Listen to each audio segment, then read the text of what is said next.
Welcome to Madasaling Pinoy, your prayer partner. Ngayon po ay Lunes sa 3 linggo ng Pasko ng Pagkabuhay. Ang mabuting balita ng Panginoon ayon kay San Juan.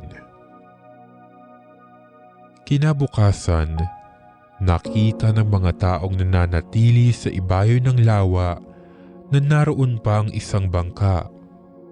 Alam nilang si Jesus ay hindi kasama ng mga alagad sapagkat ang mga ito lamang ang sumakay sa bangka at umalis. Dumating naman ang ilang bangkang galing sa Tiberias at sumadsad sa lugar na malapit sa kinainan nila ng tinapay matapos magpasalamat sa Panginoon. Nang makita ng mga tao na wala na roon si Jesus ni ang kanyang mga alagad, sila'y sumakay sa mga bangka at pumunta rin sa Capernaum upang hanapin si Jesus. Nakita nila si Jesus sa ibayo ng lawa at kanilang tinanong, "Rabay, kailan pa kayo rito?" Sumagot si Jesus, "Sinasabi ko sa inyo, hinahanap ninyo ako hindi dahil sa mga kababalaghang nakita ninyo, kundi dahil sa nakakain kayo ng tinapay at nabusog.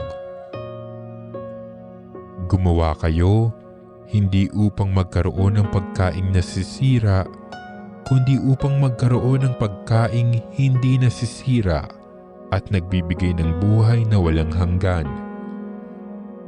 Ibibigay ito sa inyo ng Anak ng Tao sapagkat siya ang binigyan ng kapangyarihan ng Diyos Ama." Kaya't siya'y tinanong nila, "Ano po ang dapat naming gawin upang aming maganap ang kalooban ng Diyos?" "Ito ang ipinagagawa sa inyo ng Diyos. Manalig kayo sa sinugo niya," tugon ni Jesus. Ang mabuting balita ng Panginoon.